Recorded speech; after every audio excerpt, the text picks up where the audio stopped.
Hello and welcome to Bimotion IAS. This is a series of geography optional and we are discussing climatology which is module 3 of our series. Last class में हम लोगों ने basic but limited thing discuss की थी जिसके अंदर atmosphere, जिसका origin, composition and structure हम लोगों ने डिस्कस किया था। आज का टॉपिक क्लाइमेटोलॉजी का एक फाउंडेशनल टॉपिक है। The topic is temperature. अब ये टेम्परेचर कैसे डिसाइड हुआ कि ये फाउंडेशनल टॉपिक है? क्योंकि टेम्परेचर डिसाइड करता है हम लोगों का प्रेशर बेल्ट और विंड सर्कुलेशन कैसे बनते हैं।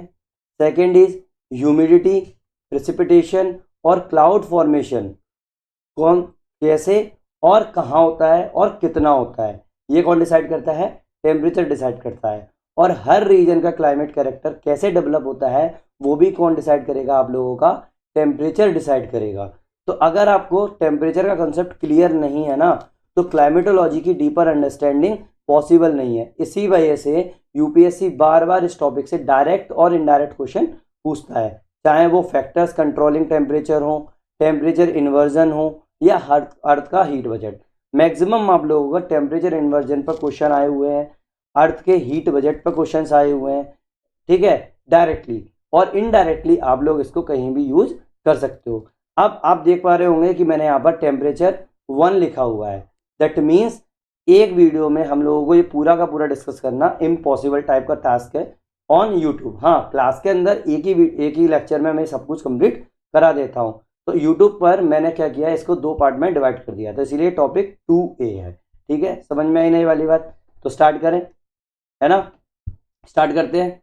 टेम्परेचर, ठीक है, याद रखना मैं यहाँ पर डीप नहीं जाऊंगा, जितना एग्जाम के लिए जरूरी है उतना ही हम लोग करेंगे। समझ में आई? देखो सिलेबस में क्या दिया हुआ है टेम्परेचर से related, temperature and pressure belt of the world. तो ये वाला पोर्शन हम लोग अब डिस्कस कर रहे हैं। ठीक है, अब ये heat budget of the earth इसके बाद करेंगे। समझ में आई ना ये वाली बात? आ गया ना? देखो पेपर 2 में इससे रिलेटेड और कुछ भी नहीं दिया हुआ, तो इसीलिए हम लोग ये चीज केवल टेम्परेचर से रिलेटेड बात करेंगे।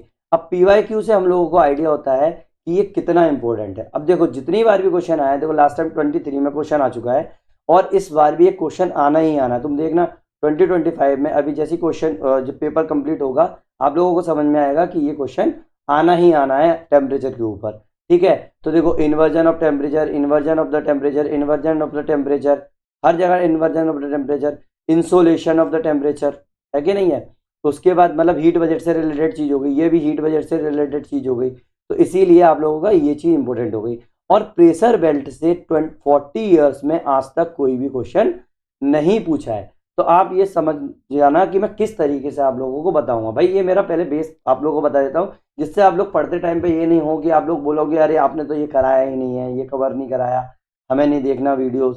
भाई मैं यहाँ पर आप लोगों के ना तो प्री के नोट्स तैयार करवा रहा हूँ, ना जनरल स्टडीज का पेपर 1 का पार्ट बी। ठीक है, मैं ओनली यहाँ पर आपके नोट्स तैयार करवा रहा हूँ ज्योग्राफी ऑप्शनल के, और मैं ये अज्यूम करके चल रहा हूँ कि आप लोग जनरल स्टडीज अभी तैयार कर रहे हैं। ठीक है, और जो नहीं भी कर रहे हैं तो उसको मैं छोटा सा बेसिक आइडिया हमेशा देता रहता हूँ, जो फ्यूचर में पढ़ेगा तो समझ में आ जाएगा। ठीक है, तो अब हम लोग इंटीग्रेट क्यों नहीं कर रहे हैं? क्योंकि आप लोगों के जो ज्योग्राफी ऑप्शनल के जो नोट्स है ना वो बल्कि हो जाते हैं जनरल स्टडीज वाली इंफॉर्मेशन लेके, या फिर अगर आप ज्योग्राफी ऑप्शनल के नोट्स को जनरल स्टडीज में डाल देते हैं तो भी आप लोगों को प्रॉब्लम फेस करनी पड़ सकती है। इसीलिए ये पूरा का पूरा हम लोगों का ज्योग्राफी ऑप्शनल बेस्ड लेक्चर्स चल रहे हैं, ना कि इंटीग्रेटेड लेक्चर्स। समझ में आई नहीं वाली बात? क्योंकि हम लोगों को नोट्स तैयार करने हैं जिससे हम लोगों को रिवाइज करने में आसानी हो और एग्जाम में वही के वही नोट्स का मैटर हम लोग वहां पर लिख आए। ठीक है, अब मैं टेम्परेचर वाले टॉपिक पर जाने से पहले आप लोगों को कुछ बेसिक्स जो है वो रिकॉल करवाना चाहता हूं, क्योंकि आप लोगों ने जनरल स्टडीज में पढ़ा होगा। अगर नहीं भी पढ़ा है तो ये बेसिक्स से आप लोगों को समझ में आ जाएगा। देखो फर्स्ट ऑफ ऑल एक बात बताओ, मेरी एक अर्थ है, मेरी ये क्या है? अर्थ है। अगर मुझे ये बताना है कि ये मेरा इंडिया कहाँ है मैथमेटिकली या फिर ग्राफिकली, मैं भी बोल दूं ग्राफिकली, अगर मैं बोल दूं तो अगर मुझे बताना है कि ये वाली जगह मेरी कहाँ है तो मैं कैसे बता सकता हूँ? मेरे पास क्या रास्ता है कि मैं इसकी लोकेशन बता दूँ। मतलब मेरे को अगर किसी भी जगह की, किसी भी पॉइंट की अगर लोकेशन बतानी होगी तो मुझे क्या करना पड़ेगा, तो मुझे वहां पर एक पॉइंट बनाना पड़ेगा। क्या बनाना पड़ेगा? एक पॉइंट बनाना पड़ेगा। अब ये जो पॉइंट है, तो मैं पॉइंट से तो बताता हूँ कि भाई देखो ये मेरा जगह है, मैंने बोला कि आपको यहाँ पर आना है, मैंने बोला आपको यहाँ आना है, तो मैंने क्या बनाया, यहाँ पर एक मार्किंग कर दी। अब ये मार्किंग मैं कैसे करूंगा, मेरे को एक पॉइंट कैसे मिलता है? आपने मैथ्स में पढ़ा होगा, एक पॉइंट लाने के लिए आपको क्या करना पड़ेगा, एक लोकेशन एग्जैक्ट बताने के लिए क्या करना पड़ेगा, दो लाइंस खींचना पड़ेंगी। दो लाइंस खींचना पड़ेंगी। कैसे खींचोगे? एक ऐसी लाइन खींचेगी, पहले एक आपने ऐसी लाइन खींची। तो आप लोगों को पता है कि अगर मैं हॉरिजॉन्टली इधर से इधर जाऊं, देखो मेरी अर्थ जो है वो मेरी क्या है, नॉर्थ ईस्ट साउथ वेस्ट, है ना। तो अगर मैंने वेस्ट और ईस्ट के बीच में ऐसे लाइन खींच दी तो मेरा क्या बन जाएगा, एक हॉरिजॉन्टल लाइन बन जाएगी। तो क्या मैं यहाँ पे बता सकता हूँ कि मैं वेस्ट और ईस्ट के बीच में मैं कहाँ पर हूँ? द आंसर इज नो, क्योंकि मैं इस लाइन में कहीं भी हो सकता हूँ, इस लाइन में कहीं भी हो सकता हूँ। तो इसको मुझे बताने के लिए क्या करना पड़ेगा, यहाँ पर कहीं भी काटना पड़ेगा कि मैं कहाँ हूँ। मान लो मैं यहाँ हूँ, मान लो मैं यहाँ हूँ, ठीक है। अगर मैं यहाँ आया, मैं इसको मिटा देता हूँ ना, आपको कंफ्यूजन होगा। अगर मैं यहाँ हूँ तो मुझे एक पॉइंट मिल जाएगा, है कि नहीं है। दैट मीन्स मुझे एक हॉरिजॉन्टल लाइन चाहिए और एक वर्टिकल लाइन चाहिए किसी भी पॉइंट की जगह लोकेशन को बताने के लिए। तो इसीलिए मैं अर्थ पर अगर मुझे किसी भी जगह की लोकेशन बतानी होगी, मान लो मुझे यहाँ की लोकेशन बतानी है, तो मैं क्या करूँगा, एक यहाँ पर हॉरिजॉन्टल लाइन खींचूंगा और एक यहाँ पर वर्टिकल लाइन खींचूंगा, ठीक है। एक हॉरिजॉन्टल लाइन खींचूंगा और एक वर्टिकल लाइन खींचूंगा। अब मैं कहीं भी खींच सकता हूं, देखो ऐसे, इस तरीके से। अब बताओ क्या ये लाइन मेरी, मैं इनको इस तरीके से जिगजैग टाइप से कर सकता हूं क्या, मिएंडरिंग कर सकता हूं क्या इसकी? अगर मैंने मिएंडरिंग कर दी तो फिर मुझे प्रॉब्लम इस चीज से फेस करनी पड़ेगी कि मुझे क्या पता कि ये कितने डिग्री पर है। मैंने क्या किया है, अगर मैंने क्या किया, स्ट्रेट लाइन बना दी है जो कि एक दूसरे से पैरेलल है अर्थ के ऊपर, ठीक है, और एक वर्टिकल, इस तरीके से वर्टिकल लाइंस बना दी है, ठीक है।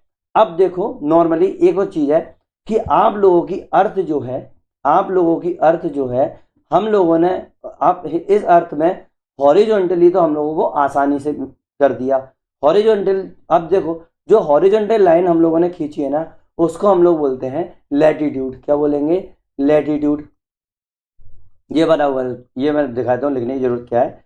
इस हॉरिजॉन्टल लाइन को हम लोग क्या बोलेंगे? लैटिट्यूड बोलेंगे। और ये हॉरिजॉन्टल लाइन एक दूसरे से पैरेलली प्लेस्ड है, मतलब ये लाइंस एक दूसरे को आपस में कभी भी नहीं काटेंगी। समझ में आया ना ये बात? आई ना ये वाली बात? अब देखो, अब मेरे को एक बात बताओ कि मेरा जो अर्थ है, मैं एक सर्कल की बात करूं, चलो मैं अर्थ की बात भी नहीं कर रहा, एक सर्कल है यहाँ पे, अगर मैं इसको बीच में से काट दूं, ठीक है, तो मेरा दो पार्ट में डिवाइड हो जाएगा, एक नॉर्थ पार्ट एक साउथ पार्ट, है कि नहीं, एक नॉर्थ पार्ट में और एक साउथ पार्ट में। इसीलिए मैंने अर्थ को भी ऐसे ही कर दिया है कि एक नॉर्थ पार्ट हो गया, एक साउथ पार्ट हो गया, और अपना एक ईस्ट पार्ट हो गया, एक वेस्ट पार्ट हो गया। वेस्ट और ईस्ट को काटने के लिए मेरे को वर्टिकली काटना पड़ेगी, लेकिन मैं अभी क्या बता रहा हूँ, लैटिट्यूड बता रहा हूँ। अब जो बिल्कुल बीच का हिस्सा है, जो बिल्कुल बीच का हिस्सा है, उसको मैं क्या बोलूंगा, 0 डिग्री। क्या बोलूंगा? 0 डिग्री। और जैसे जैसे मैं ऊपर बढ़ता चला हूँ, फॉर एग्जाम्पल आप लोग यहाँ पर एक पॉइंट बनाओ, मैं ये 0 डिग्री कैसे बोल रहा हूँ मैं बताता हूँ आप लोगों को, कि मान लो मैं सेंटर ऑफ द अर्थ पर आया, यहाँ पर अगर मैंने कोई भी लाइन को हॉरिजॉन्टली प्रेस कर दिया तो उसको मैं क्या बोलूंगा, 0 डिग्री। अब इसी जगह से अगर मैंने उसमें एंगल्स बढ़ाना स्टार्ट किए इस तरीके से, ऐसे 1 2 3 4 ऐसे, तो जो ऊपर तक जो एंगल बनेगा वो मेरा क्या बनेगा, 90 डिग्री। क्या बनेगा? 90 डिग्री। तो मतलब ये जो पॉइंट्स होते जाएंगे, जो मेरा सरफेस पर जो मेरा एंगल बन रहा है, कहाँ से, सेंटर से, सेंटर से लेके सरफेस पर जो एंगल बन रहा है वो एंगल्स का मैंने नाम दे दिया, ठीक है। तो जो इंपोर्टेंट जो एंगल्स है वो मैं क्या क्या बोल सकता हूँ, 30 60 90, 30 60 45 90, इस तरीके से मैंने क्या बोल दिया, एंगल्स बोल दिया। अब इन एंगल्स को चाहे मैं इधर ले लूं चाहे मैं इधर ले लूं, दोनों तरफ, समझ में आई ना, चाहे मैं वेस्टर्न साइड ले लूं चाहे मैं ईस्टर्न साइड ले लूं। अब ईस्टर्न साइड भी तो एक जगह पे 0 डिग्री होगा, ऐसे ही इधर से भी क्या होगा मेरा, 30 होगा 60 होगा, मतलब 1 2 3 4 5 6 7 ऐसे चलता चला जाता है। तो क्या होगा, मैं 0 से 0 को कनेक्ट करूंगा, फिर 1 से 1 को, 2 से 2 को, एंड सो ऑन। तो जैसे मैंने 30 से 30 को किया तो ये मेरी एक हॉरिजॉन्टल लाइन बन गई, 60 से 60 को किया तो ये एक मेरी हॉरिजॉन्टल लाइन बन गई ना। तो ये हॉरिजॉन्टल लाइन जो बनी हुई है, तो मैंने उसकी क्या पोजीशन बताई है, हॉरिजॉन्टल मतलब लैटिट्यूड को जो हम लोग काउंट करेंगे मैथमेटिकली, तो वो क्या करेंगे, 0 degree, 1 degree, 2 degree, 3 degree and so on. जैसे 30, 60, 90, तो मैक्सिमम अपना जो लैटिट्यूड की पोजीशन हो सकती है वो कितनी हो सकती है, 90 डिग्री। अब कई लोग सोचेंगे कि भाई 90 डिग्री तो फिर तो नीचे भी तो होता है, नीचे भी तो होगा, क्या मैं इसको 180 बोलूंगा? The answer is no. हम लोगों ने क्या किया है, साउथ में बांट दिया है। तो जो नॉर्थ साइड में जो डिग्रीज हैं उसको हम लोग नॉर्थ लगा देते हैं, जैसे 90 डिग्री नॉर्थ, तो आप लोग समझ जाओगे कि ये नॉर्दर्न साइड में 90 डिग्री पर हम लोगों का बना हुआ है, ठीक है। और जो 0 डिग्री है वो उसको हम लोग क्या बोलेंगे, इक्वेटर। क्या बोलेंगे, इक्वेटर। 0 डिग्री को हम लोग क्या बोलेंगे, इक्वेटर बोलेंगे। क्यों बोल रहे हैं, इक्वेटर का मतलब होता है कि ये हम लोगों की अर्थ को 2 इक्वल पार्ट्स में डिवाइड कर रहा है, इसीलिए इसको हम लोग क्या बोल रहे हैं, इक्वेटर बोल रहे हैं। मतलब 0 डिग्री लैटिट्यूड को हम लोग क्या बोलेंगे, इक्वेटर बोलेंगे। और जो 90 डिग्री लैटिट्यूड है, 90 डिग्री लैटिट्यूड है उसको हम लोग क्या बोलेंगे, पोल। क्या बोलेंगे, पोल।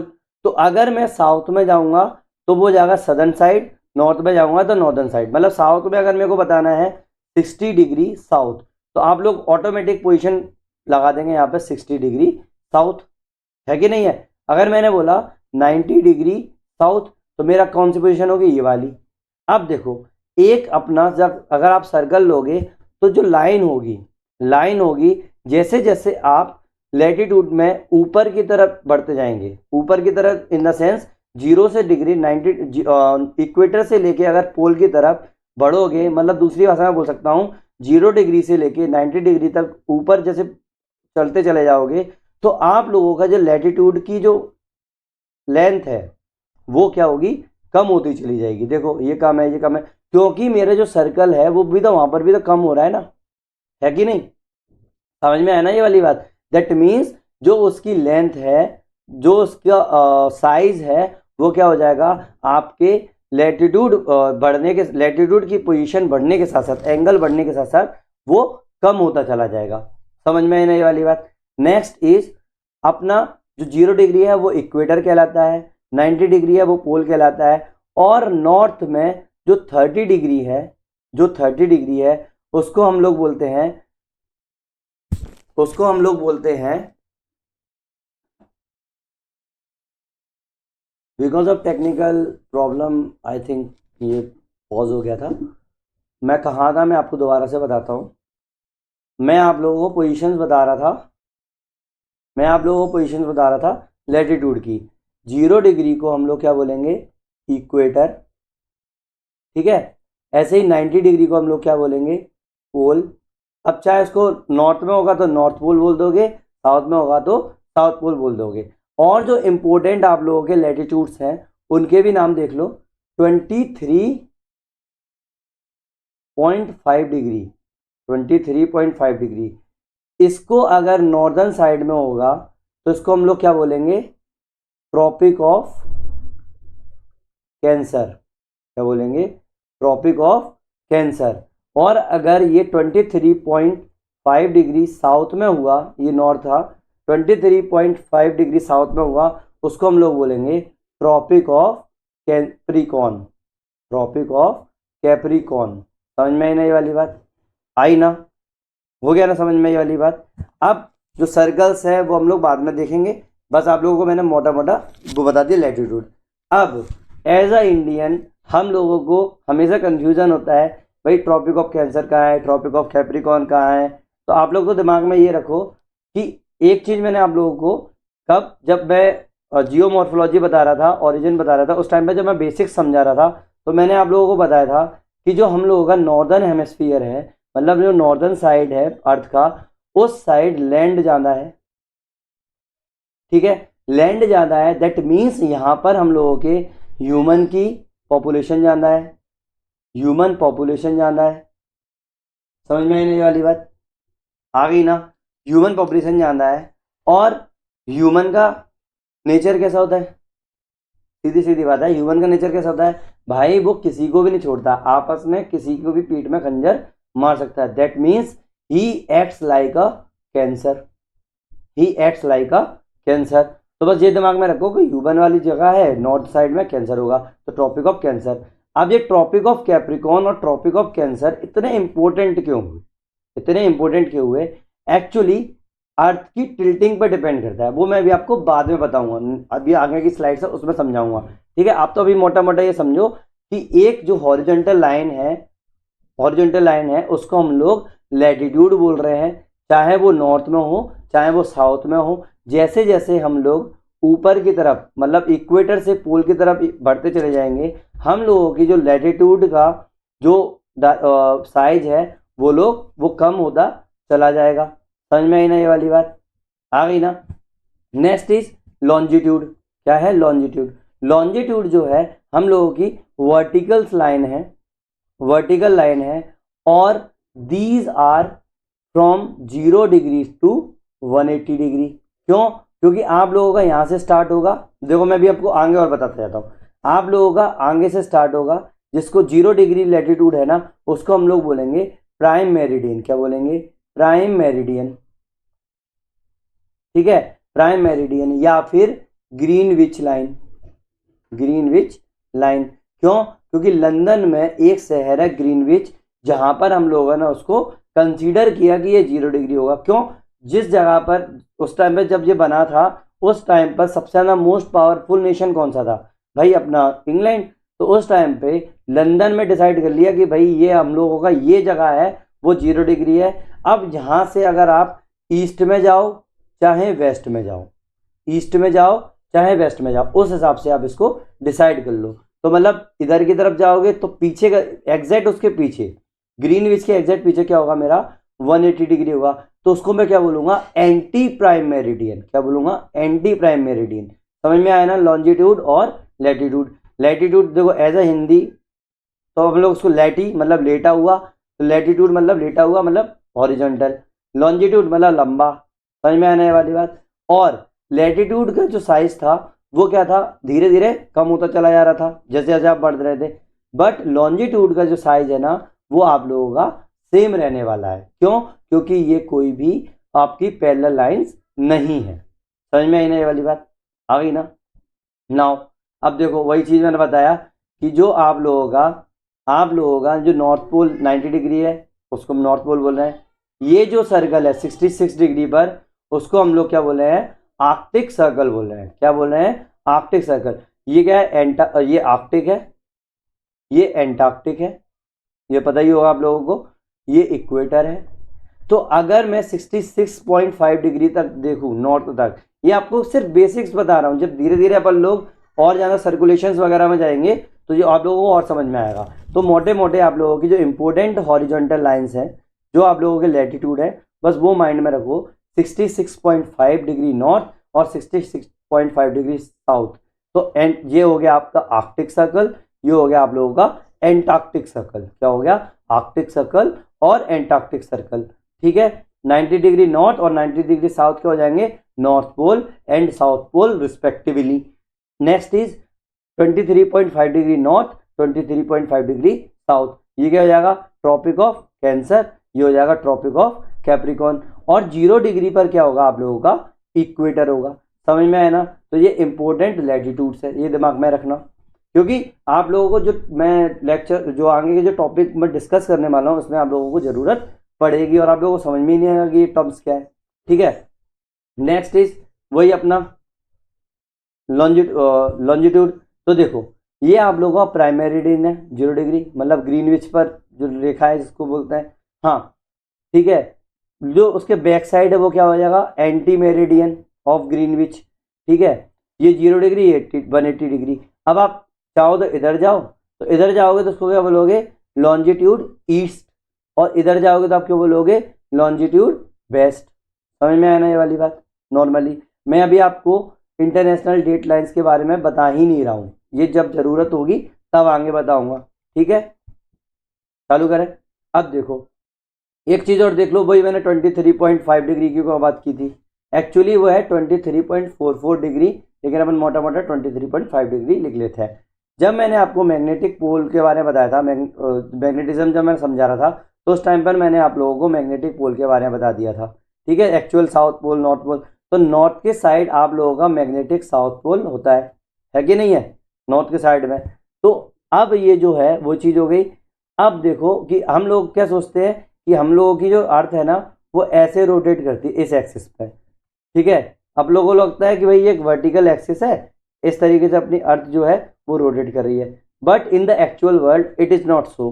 क्या होता है, हम लोगों की जो एक्सिस है ना वो थोड़ी सी टिल्टेड है, इस तरीके से है। और कितनी डिग्री टिल्ट है, अगर वर्टिकल लाइन अगर ड्रॉ करूँ उसके हिसाब से वो है 23.44 डिग्री। कितनी है, 23.44 डिग्री, इसलिए रफली अपन इसको 23.5 डिग्री कंसीडर कर लेते हैं। समझ में आई नहीं वाली बात। अब अगर ये मेरी टिल्टेड एक्सिस में इस तरह से घूमेगी और मेरा जो सन है, सन की रे अगर मेरी ऐसे जाएगी तो मेरी दिन रात कैसे होगी, वो यहाँ से यहाँ होगी, क्योंकि वो घूम तो रही है ना, इस तरीके से घूम रही है, तो मेरी सन की जो दिन रात होगी वो इस तरीके से होगी। ऑब्वियस सी बात है, समझ में आया ना। तो ऑर्बिटल डायरेक्शन हो गया, साउथ जियोमॉर्फिक पोल हो गया, बस आप मोटा मोटा ये समझो, आया ना समझ में।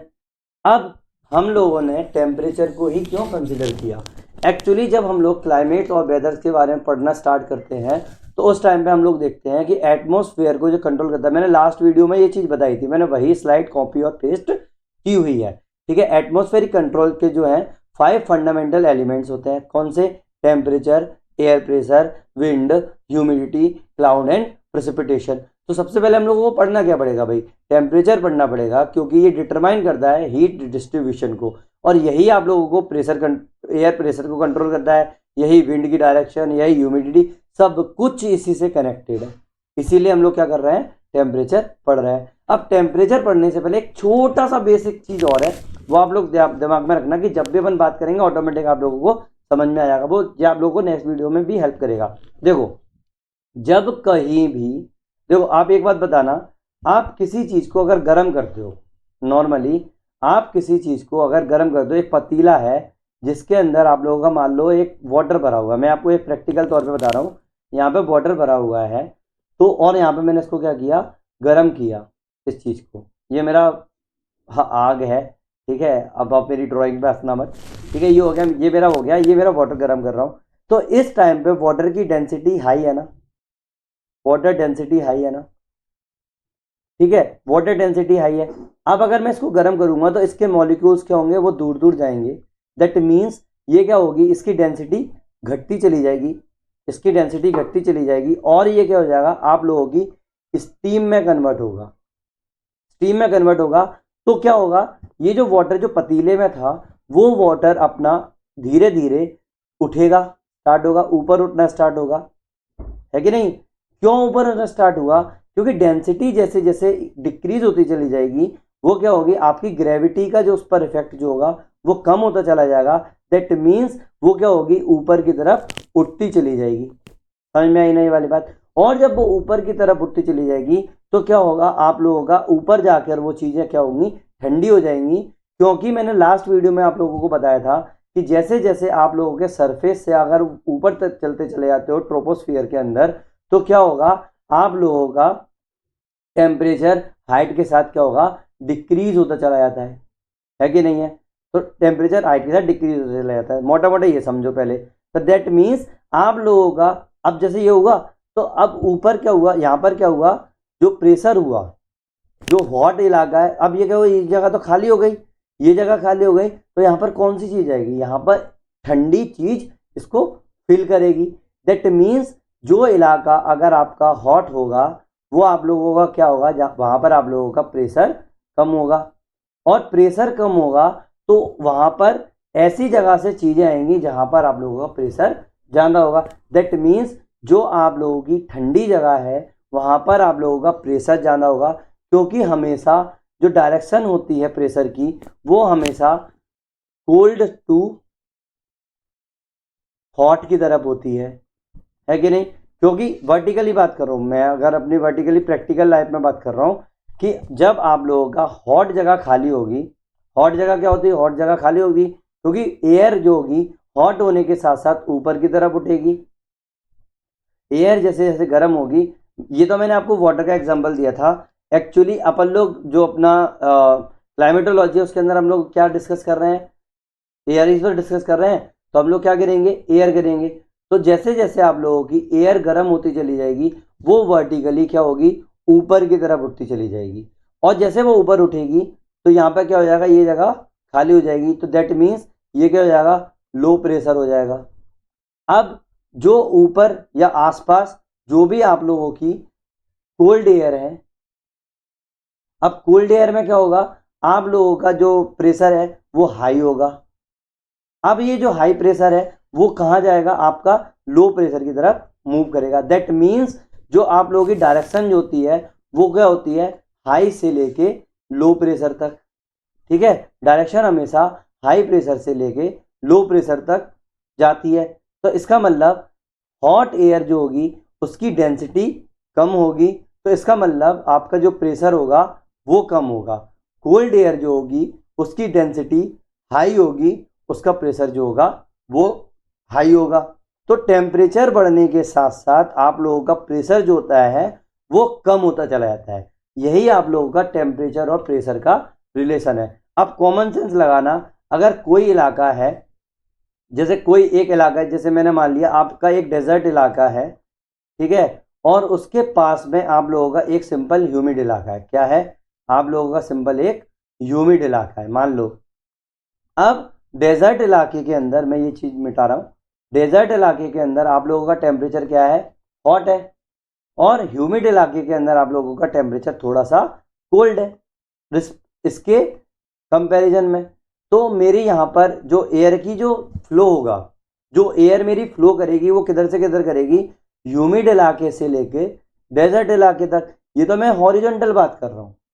कौन सी बात कर रहा हूँ, हॉरिजॉन्टल बात कर रहा हूँ। अगर मैं वर्टिकल बात करूँ, ट्रोपोस्फियर के अंदर वर्टिकल बात करूँ, तो मेरा जो सरफेस होता है, सरफेस ऑफ द अर्थ होगा, वो क्या होती है, वो हॉट होती है। और जैसे जैसे मैं ऊपर बढ़ता चला जाता हूँ तो मेरा क्या होता है, टेम्परेचर कम होता चला जाता है, टेम्परेचर कम होता चला जाता है। दैट मीन्स जो मेरा प्रेशर होगा वो क्या होगा, वो मेरा ऊपर क्या होगा, ठंडा है ना, टेम्परेचर कम है, तो ऊपर की जो एयर होगी, ऊपर की एयर क्या है, कोल्ड एयर है, और जो नीचे की जो एयर है वो हॉट एयर है।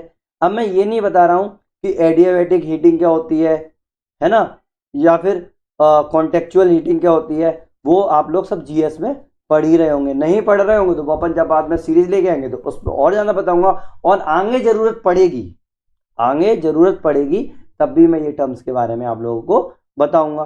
समझ में आई ना। तो पहले मैं हीटिंग का टाइम नहीं बता रहा, मैं वजह बता रहा हूँ कि जो आप लोगों का सरफेस के पास में जो एयर होगी वो हॉट होगी, ऑब्वियस सी बात है। जो जहाँ पर जो इलाका जो गर्म होगा वहाँ पे तो गर्म एयर भी तो गर्म होती चली जाएगी ना, और ऊपर का इलाका अगर ठंडा है तो वहाँ पर एयर भी ठंडी होती चली जाएगी।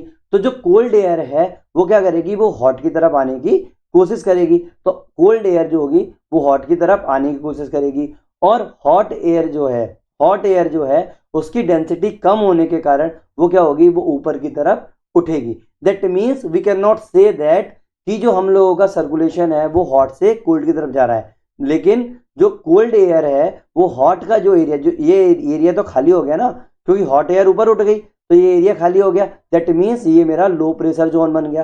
तो लो प्रेशर जोन बन गया, और लेकिन यहाँ पर तो हाई प्रेशर है, तो कोल्ड एयर जो है वो नीचे की तरफ आएगी। तो इस तरीके से आप लोगों का ये सर्कुलेशन होता जाता है। समझ में आया ना, ये बेसिक टर्म आ गई ना नॉर्मली। अब देखो ये पूरा बेसिक जो था आप लोगों को आगे के टॉपिक समझाने के लिए जरूरी था। तो अब मैं आप लोगों को समझाता हूँ मेन जो अपना टॉपिक्स पे आ रहे हैं। तो उससे पहले आप लोगों ने कुछ टर्म्स सुनी होंगी। एक सुना होगा इंसोलेशन, एक सुना होगा टेम्परेचर, एक सुना होगा अनोमेलस टेम्परेचर। अनोमेलस टेम्परेचर, ये 3 टर्म्स है ना, आप लोग मोटा मोटा समझना। ये सब कुछ आप लोगों का किससे रिलेटेड है, सोलर से रिलेटेड है। तो इसीलिए इनमें थोड़ा सा डिफरेंसेस है, वो आप लोग ठीक से समझ जाओ।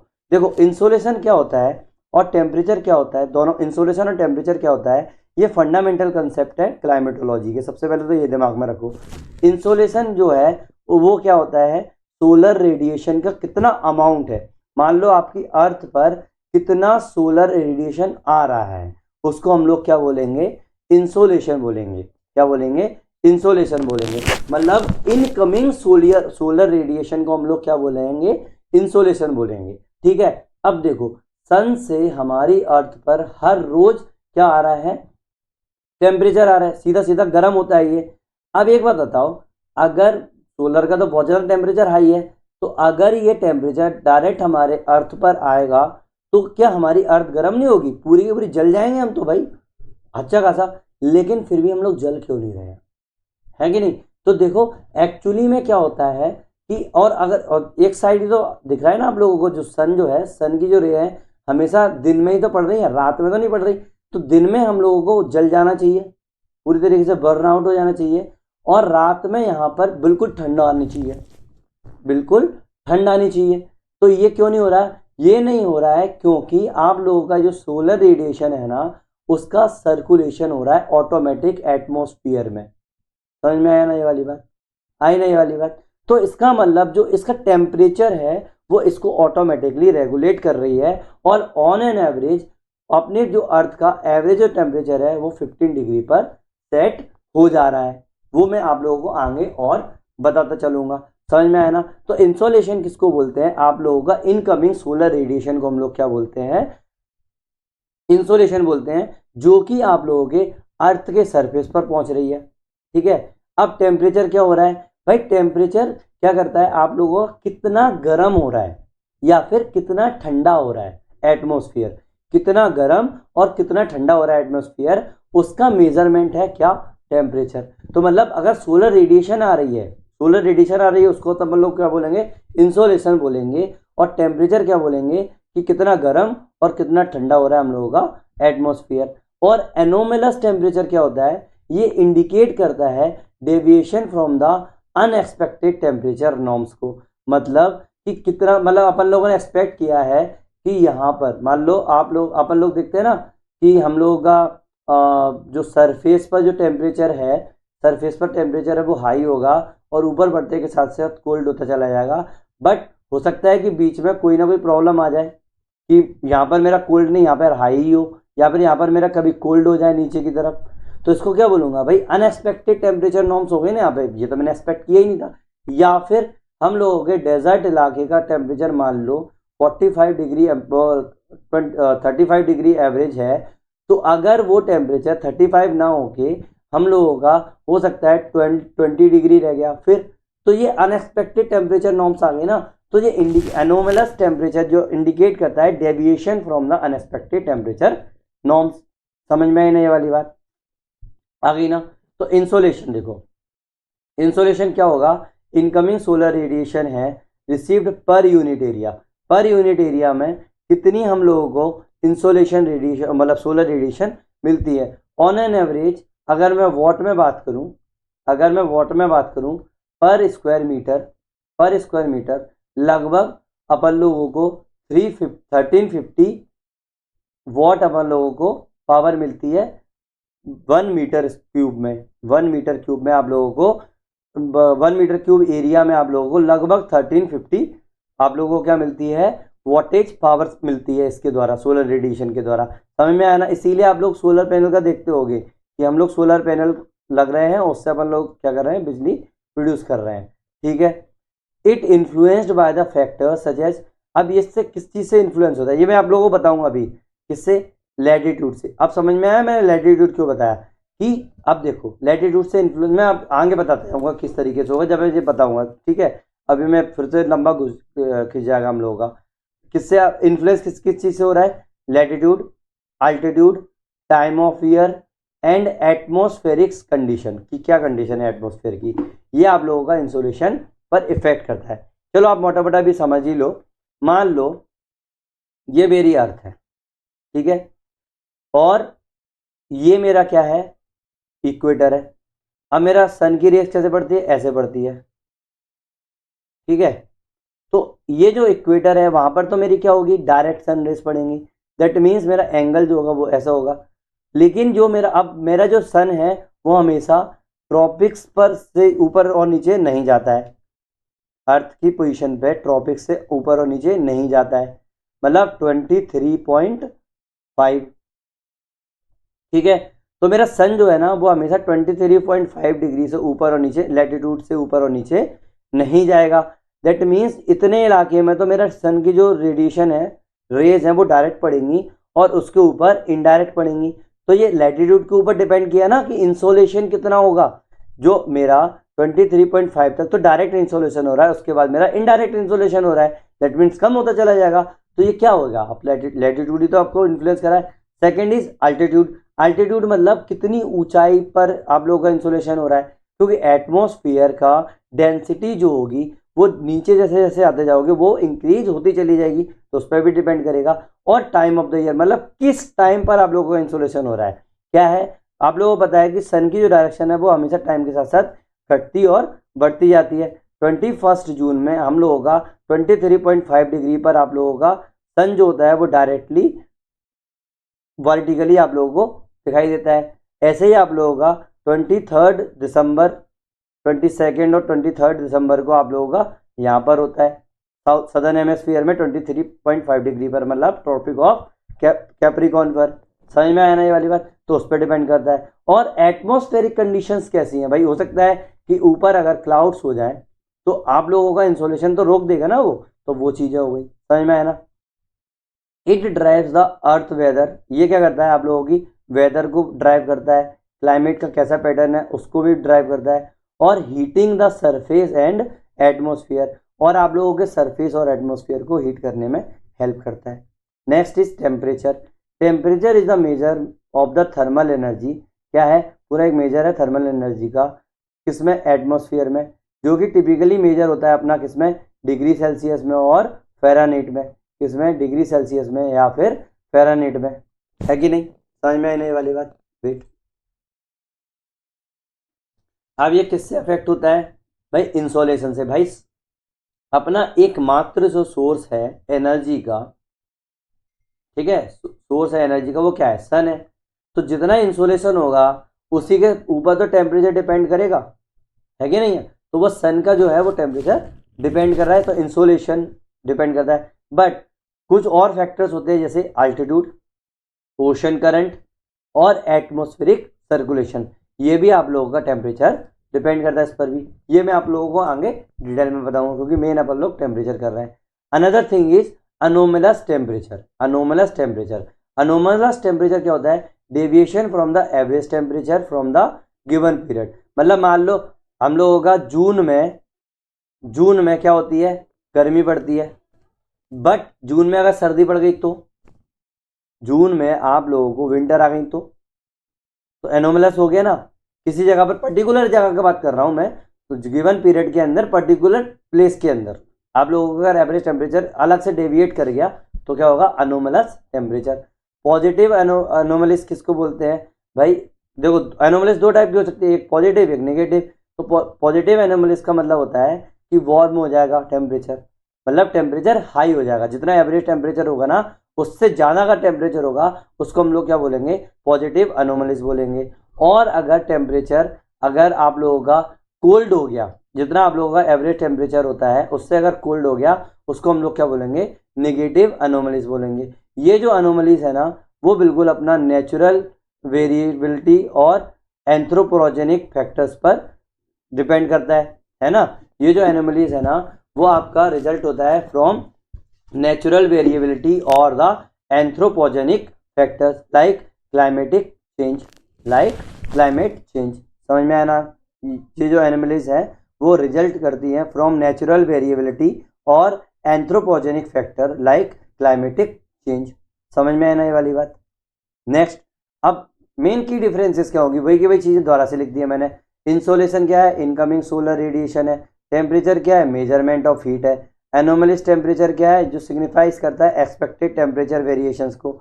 इंसोलेशन अफेक्ट करता है टेम्परेचर, बट एनोमलिस जो होती है ना वो रिजल्ट होती है फ्रॉम एक्सटर्नल क्लाइमेटिक और ह्यूमन इंड्यूस्ड फैक्टर्स से। समझ में आने वाली बात। नाउ अब आते हैं अपन मेन, आज का जो मेन टॉपिक है। अभी तक इंट्रोडक्शन जितना भी बेसिक्स वगैरह चल रहा था और ये जो था ना ये अपना क्वेश्चन आ चुका है ये वाला, ठीक है। Now temperature, meaning and importance. भाई देखो टेम्परेचर क्या है, रिफर करता है degree of hotness and coldness of the atmosphere at the given place and the time. ये मेजर होता है किसमें, सेल्सियस में और फ़ारेनहीट में। ये मैटर क्यों करता है इतना भाई, temperature influences the atmospheric pressure, temperature जो है इन्फ्लुएंस करता है एटमॉस्फेरिक प्रेशर को, विंड सिस्टम को, रेनफॉल पैटर्न को, वेजिटेशन टाइप को, सॉइल फॉर्मेशन को, इवन ह्यूमन सेटलमेंट को भी, एग्रीकल्चर को भी। अब मान लो, देखो अब धीरे धीरे एक एक चीज़ से बताता हूँ। एटमॉस्फेरिक प्रेशर मैंने क्या बताया था, टेम्परेचर जैसे जैसे इंक्रीज होगा आप लोगों का जो प्रेशर जो होगा वो डिक्रीज होगा। तो क्या ये, अगर मेरा टेम्परेचर नहीं होता तो मेरा प्रेशर को इन्फ्लुएंस करता, नहीं करता ना। तो टेम्परेचर क्या करेगा, इन्फ्लुएंस करेगा एटमॉस्फेरिक प्रेशर को और विंड सिस्टम को। मैंने क्या बताया था, जो विंड जो होती है उसकी हॉरिजॉन्टल अगर डायरेक्शन देख लो चाहे वर्टिकल डायरेक्शन देख लो, वो क्या होगा, विंड हमेशा हाई प्रेशर से लो प्रेशर की तरफ मूव करती है। तो अब ये प्रेशर है कि नहीं है, अगर ये प्रेशर को चेंज कर रहा है तो दैट मीन्स वो विंड की डायरेक्शन को भी चेंज करेगा। अब अगर विंड की डायरेक्शन चेंज हुई तो रेनफॉल पैटर्न को भी तो चेंज करेगा। क्यों, क्योंकि जब आप लोगों का स्टीम्स बनती हैं और जितनी ज़्यादा हीट होगी उतना क्या होगा, आप लोगों की ह्यूमिडिटी वो रिटेन कर सकता है।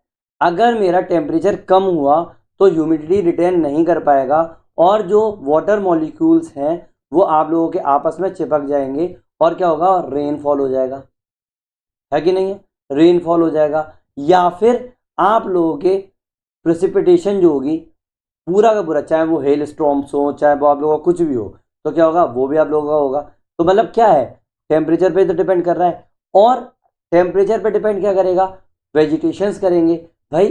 फोटोसिंथेसिस किस पे डिपेंड करता है, टेम्परेचर।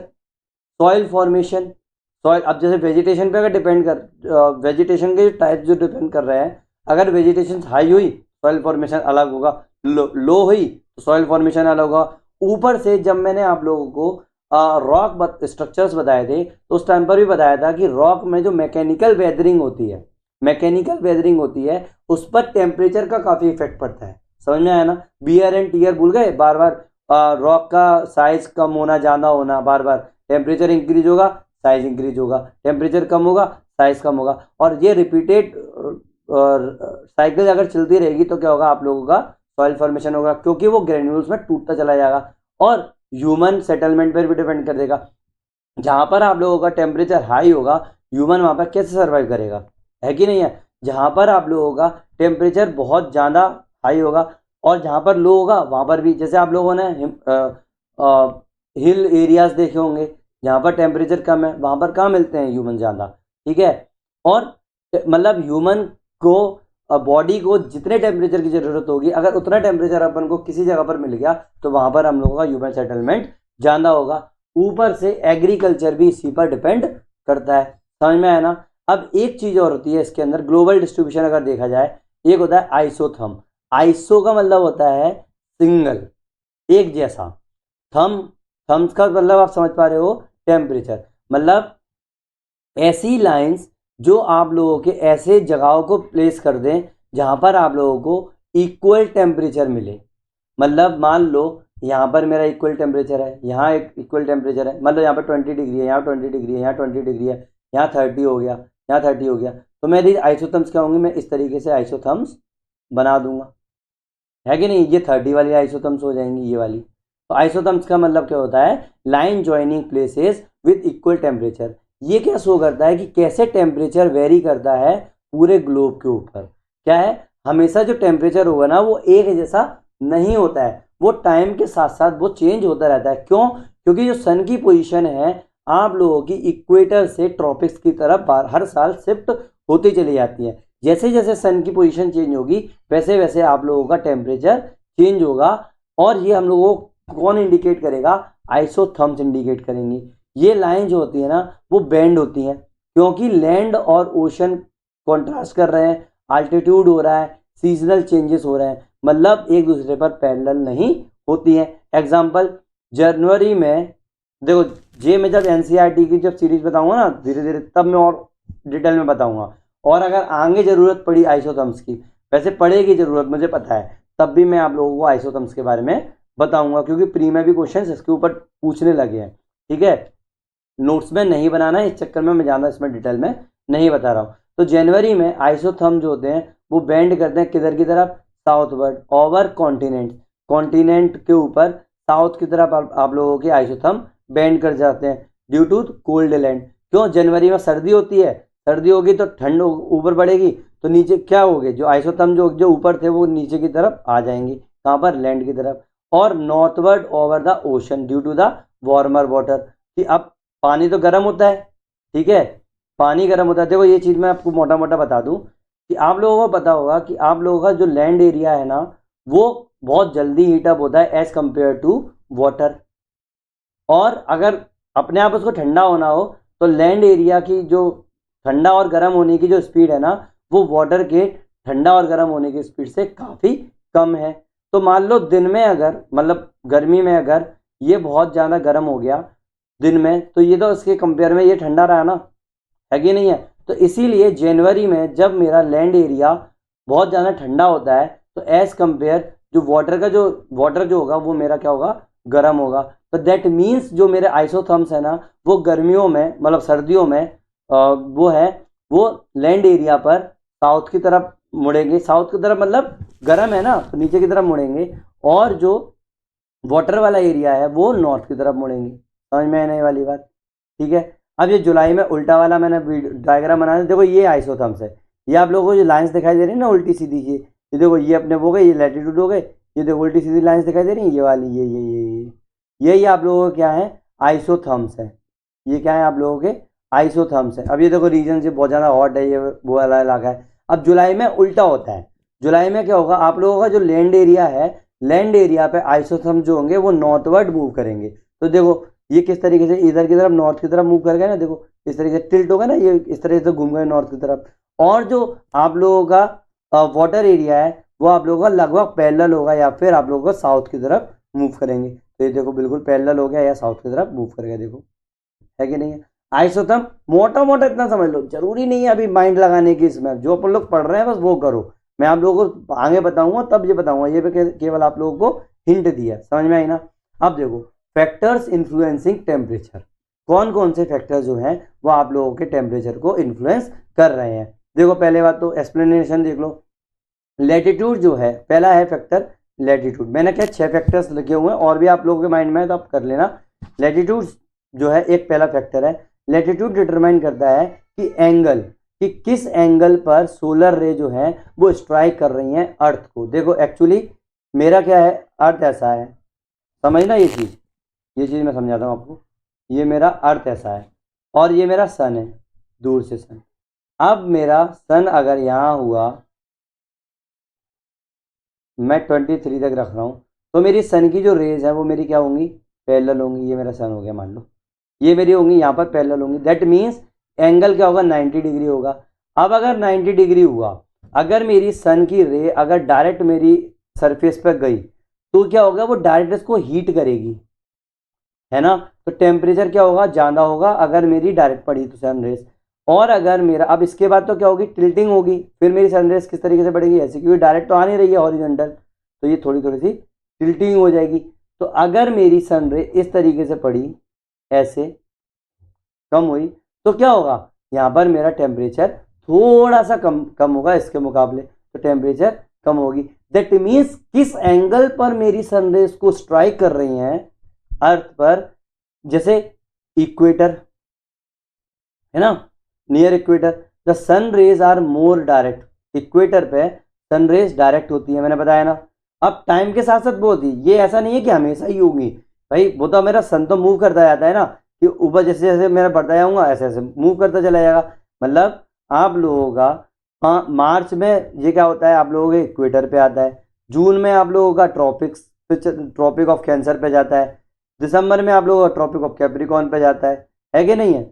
इस तरीके से चलती है। मार्च और सितंबर में ये आप लोगों का फिर से कहाँ पर आता है, इक्वेटर पे आता है। तो मैं अभी मोटा मोटा इक्वेटर के बारे में बोल रहा हूँ, वैसे आप लोग समझ जाना इस चीज़ को। तो नियर इक्वेटर सनरे क्या होती है, हमेशा डायरेक्ट पड़ती हैं, leading to the higher temperature as we move. आप जैसे जैसे हम लोग पोल की तरफ मूव करते जाते हैं, रे जो होती हैं वो स्टेंटिंग होती जाती हैं और स्प्रेड करती जाती है ओवर लार्ज एरिया और लूज करती जाती है इंटेंसिटी को। अब देखो डायरेक्ट अगर सनरे पड़ेगी, मेरे को एक बात बताना, अगर डायरेक्ट सनरे पड़ेगी तो मेरी किस तरीके से पड़ेगी, यहाँ पर ज़्यादा सनरेज नहीं पड़ेगी इस तरीके से, है ना। अगर ये मेरी टेढ़ी होती चली जाएंगी तो एक बात बताओ, मेरा सन की जो रे जो आ रही है, मान लो मेरा ये सन जो है, ठीक है। अब अगर मेरे को यहाँ से यहाँ लानी है इस रे को, तो ये इस तरीके से, इस तरीके से, इस तरीके से, क्या इसके बीच में जो डायरेक्ट, इसके बीच की जो डिस्टेंस है वो इंक्रीज नहीं होगी, मतलब इसकी डेंसिटी हाई हो जाएगी, इसकी डेंसिटी कम हो जाएगी, लो हो जाएगी। तो डेंसिटी हाई होगी तो एक पर्टिकुलर प्लेस पर, एक पर्टिकुलर प्लेस पर अगर बहुत ज़्यादा इंसोलेशन हो रहा होगा, इंसोलेशन हो रहा होगा, तो क्या मेरा टेम्परेचर ज़्यादा नहीं होगा, यहाँ पर मेरा इंसोलेशन कम है। क्यों? क्योंकि एक एंगल के थ्रू, एक एंगल पर मेरी क्या है, वेट, ये इतना खुजली पक रहा है, एक मिनट दोबारा से बनाता हूँ। यहाँ पर एक एंगल पे अगर मैं कोई चीज़ बनाऊंगा, यहाँ से मेरी रेज आ रही हैं, अगर मैं डायरेक्ट यहाँ रखूँगा, ये देखो, ये देखो, ये देखो, ये देखो, अगर ये मेरी रे ऐसे मुड़ती चली जाएंगी,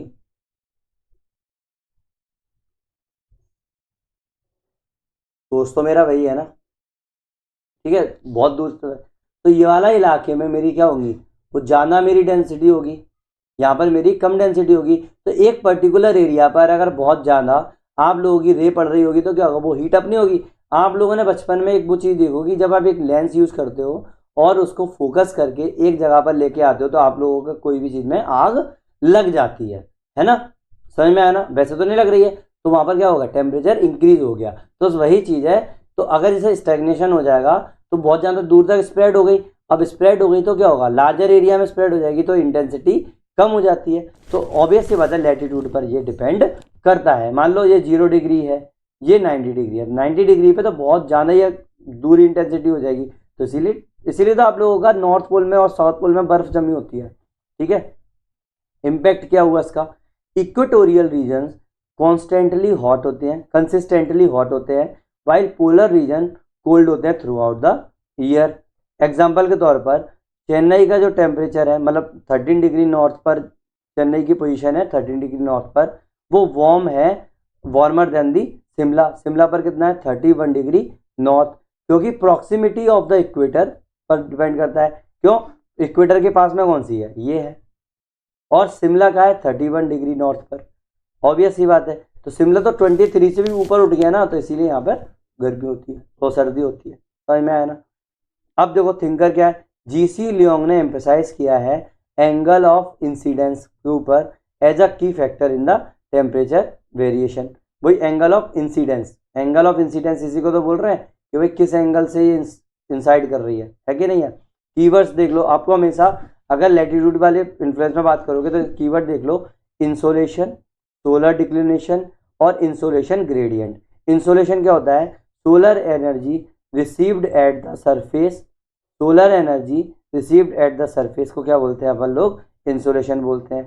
सोलर डिक्लिनेशन क्या होता है, latitude where sun is directly overhead at noon, दिन के टाइम पे जिस लैटिट्यूड पर आप लोगों का सन डायरेक्टली ओवरहेड होगा, मतलब बिल्कुल ऊपर होगा, वर्टिकल, तो उसको क्या बोलेंगे, सोलर डिक्लिनेशन बोलेंगे। और सोलर ग्रेडियंट किसको बोलेंगे, सोलर ग्रेडियंट का मतलब होता है ये हर बार चेंज होता है, change in the solar energy with latitude. Latitude के साथ साथ जितनी भी आप लोगों की सोलर एनर्जी चेंज होगी उसको हम लोग क्या बोलेंगे, सोलर ग्रेडियंट बोलेंगे। दैट मीन्स हम लोगों की जैसे जैसे लैटिट्यूड इंक्रीज होता चला जाएगा, हम लोगों का सोलर ग्रेडियंट चेंज होता चला जाएगा। समझ में आने वाली बात?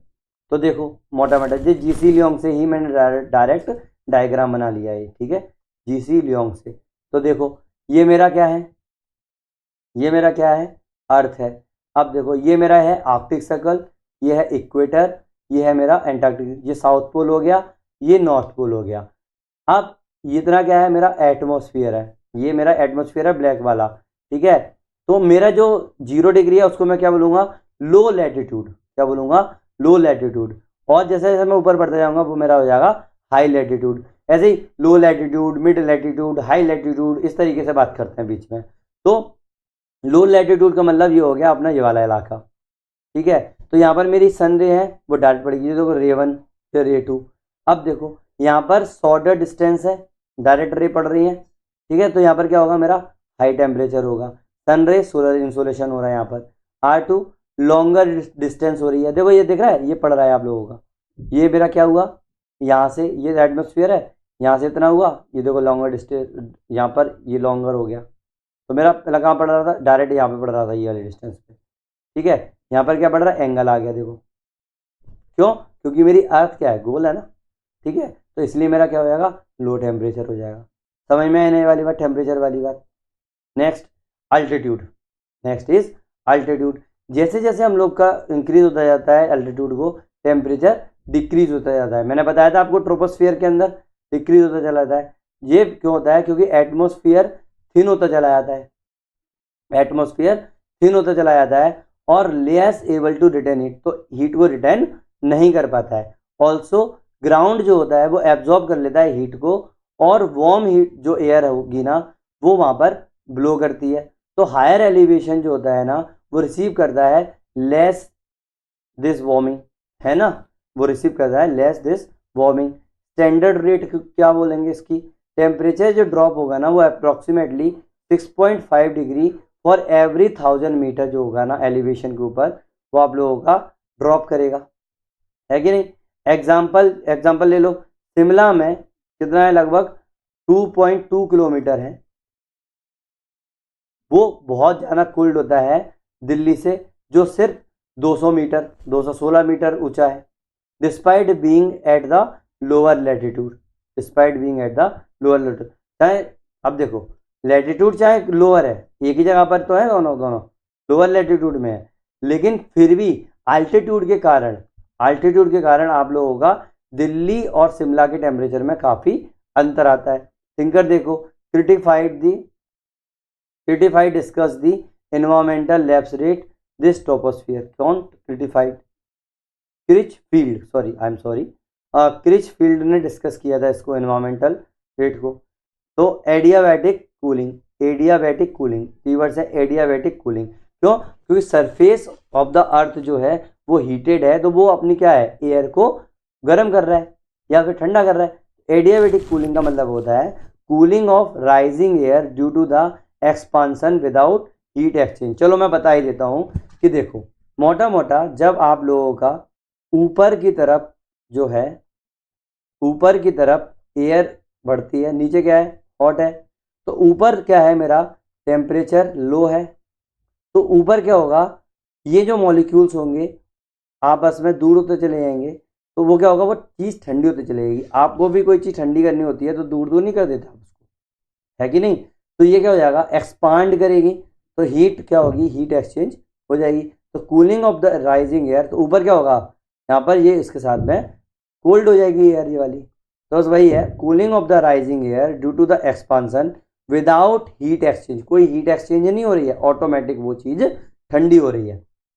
ट्रोपोस्फियर वो तो वही पता ही आपको, लोएस्ट लेयर है एटमॉस्फेयर की जहाँ पर टेम्परेचर डिक्रीज होता है हाइट के साथ। समझ में आई ना ये वाली बात नॉर्मली। अब देखो मोटा मोटा इसमें देख लो, लैप्स रेट वाली बात आती है इसके अंदर। ये क्या है, मेरा लैटिट्यूड इंक्रीज हो रहा है, ये मेरा सी लेवल है, ये मेरा रेडिफिकेशन ऑफ द एयर हो रहा है, ये मेरे क्लाउड्स लग गए, तो लैप्स रेट की बात आई। देखो इंक्रीजिंग एल्टीट्यूड है कि नहीं है, तो जैसे जैसे मेरा एल्टीट्यूड इंक्रीज हो रहा है वैसे वैसे मेरा टेम्परेचर डिक्रीज हो रहा है। देखो यहाँ पे 80 फ़ारेनहाइट था, यहाँ पे 60 फ़ारेनहाइट हो गया, है कि नहीं है, डिक्रीजिंग टेम्परेचर। इस तरीके से टेम्परेचर आपका डिक्रीज होता चला जाता है। समझ में आया ना। नाउ डिस्टेंस फ्रॉम द सी, इसको आप कॉन्टिनेंटलिटी भी बोल सकते हो। क्यों, कैसे, देखो एक्सप्लेनेशन, लैंड जो है वो हीट और कूल होते हैं फास्टर देन वाटर। मैंने बताया था अभी 2 मिनट पहले, आपको कुछ देर पहले, कि जो लैंड जो होते हैं ना वो आप लोगों के वाटर के मुकाबले ठंडे और गर्म जल्दी होते हैं। तो as a result area far from the sea, जो एरिया आप लोगों का सी से बहुत दूर है, वो क्या होगा आप लोगों का, जिसको हम लोग बोलते हैं कॉन्टिनेंटल इंटीरियर, वो एक्सपीरियंस करेंगे मोर एक्सट्रीम टेम्परेचर को, हॉट समर और कोल्ड विंटर को। समझ में आना ये वाली बात नॉर्मली, क्योंकि ये क्या होगा, आप लोगों का जिस टाइम पे ये चीज़ गर्म है, मान लो दूर का इलाका ये गर्म है, उस टाइम पे मेरा जो सी जो है वो तो कोल्ड है ना, तो जो पास वाला एरिया होगा वो तो सी की वजह से कोल्ड होगा, लेकिन दूर वाला तो हॉट ही रहेगा ना। दैट मीन्स वो डिपेंड करेगा कि सी से कितनी दूर है, सी से कितनी दूर है। तो बस वही चीज बोला है कि एक्सपीरियंस करेगा मोर एक्सट्रीम टेम्परेचर, हॉट समर और कोल्ड विंटर को। तो कोस्टल एरिया जो है ना वो मॉडरेट टेम्परेचर को एक्सपीरियंस करेंगे क्योंकि उस पर सी का इन्फ्लुएंस हो रहा है। समझ में आया ना। तो इम्पैक्ट क्या होगा इसका, ये लीड करता है formation of the continental and the marine climate को। पूरा का पूरा कॉन्टिनेंटल और मरीन क्लाइमेट का इम्पैक्ट पड़ता है इसके वजह से। एग्जाम्पल, मुंबई कोस्टल लैंड के पास मॉडरेट क्लाइमेट है, वाइल नागपुर जो है इनलैंड है, तो उसके पास टेम्परेचर बहुत ज़्यादा इंक्रीज या डिक्रीज होता है। डायग्राम बना देना ये वाला, जैसे ये वाला डायग्राम, ठीक है। मैं अभी दिखाता हूँ आप लोगों को। थिंकर कौन हो गए, त्रेबर्दा। त्रेबर्दा, अब देखो ये अपने सिलेबस में है तो मैं जब जाना अभी एक्सप्लेन नहीं करूंगा, जब जब हम करेंगे तब बताऊंगा। त्रेबर्दा ने एक्सप्लेन किया था using concept of specific heat water has high specific heat. तो इसमें क्या बताया था, वाटर के पास हाई स्पेसिफिक हीट है और चेंज करता है टेम्परेचर को वेरी स्लोली। सीधी सीधी बात है, ये जो मैं बोल रहा हूँ ना कि बहुत ज़्यादा जल्दी ठंडा जल्दी गर्म होता है, उसमें एक सीधी टर्म आती है specific heat.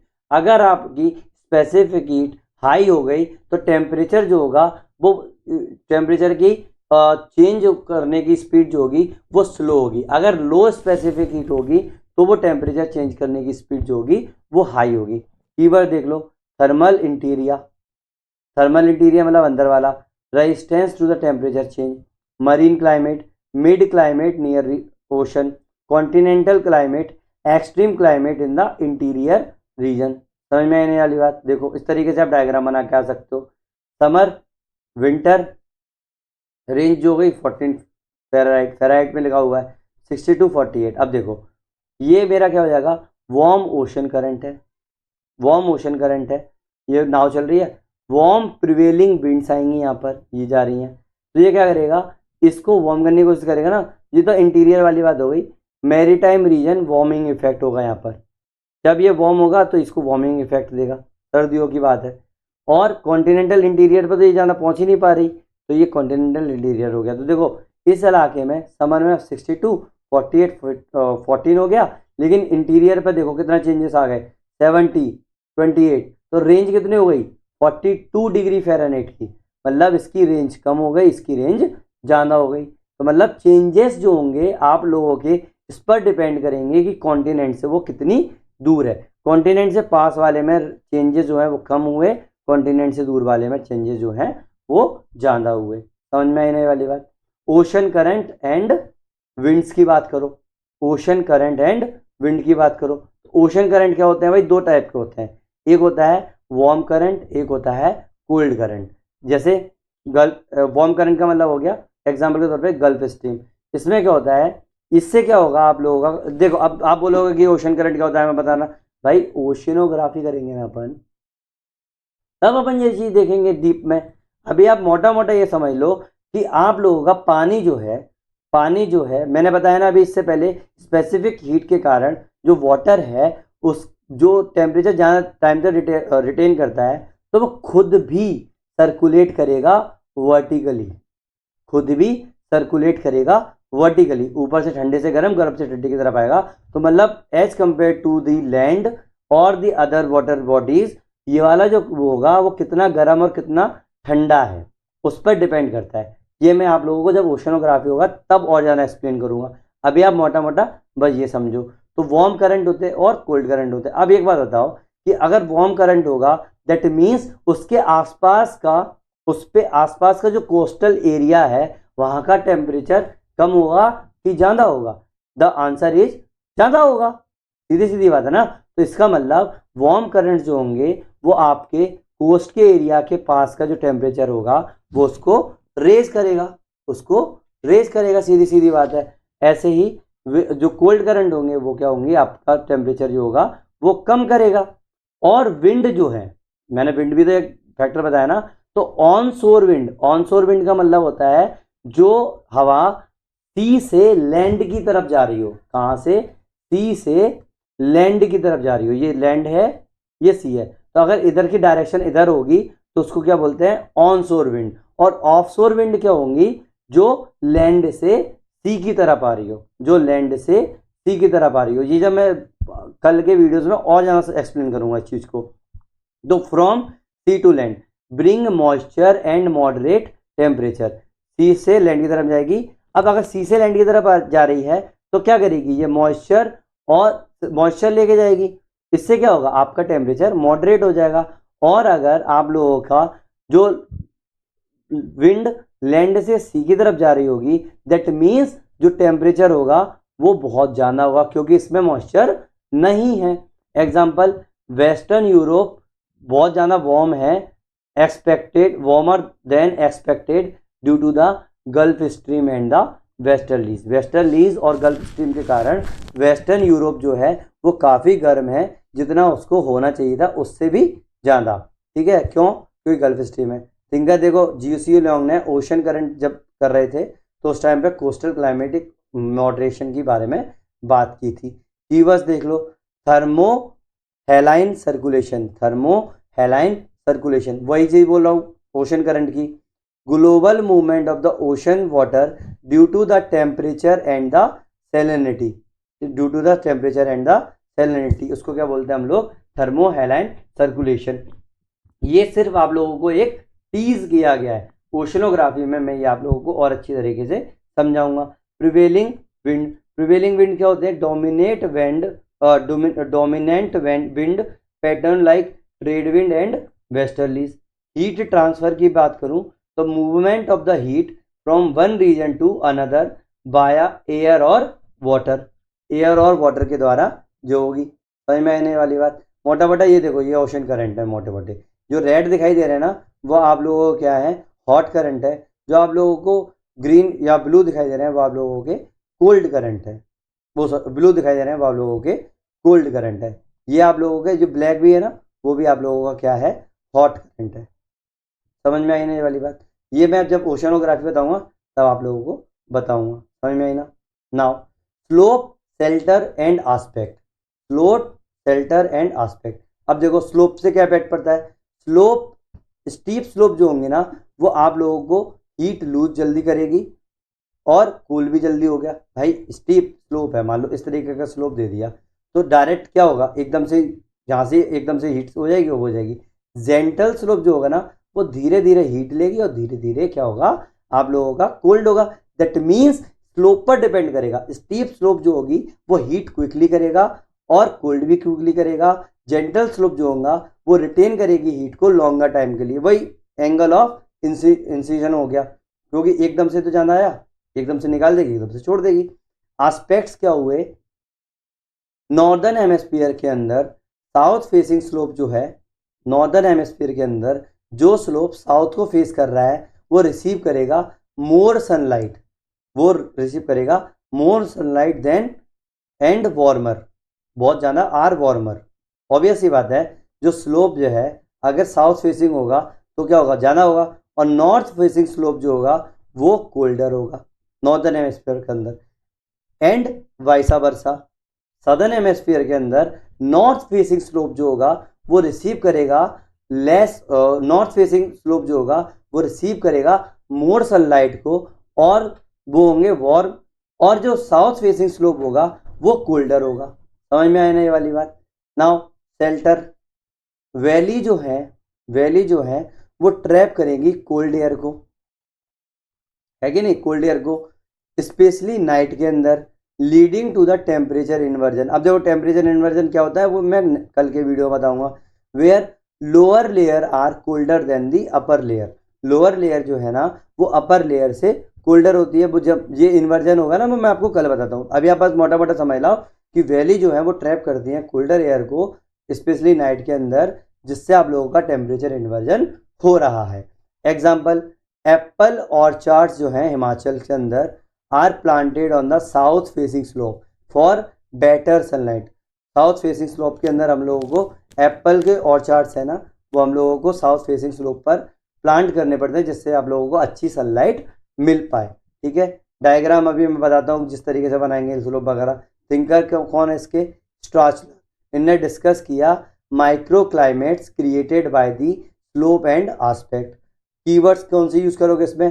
Temperature inversion, aspect orientation. देखो टेम्परेचर इन्वर्जन कल ही बताऊंगा, बस आप ये समझ जाओ, reversal of the normal temperature pattern with the height.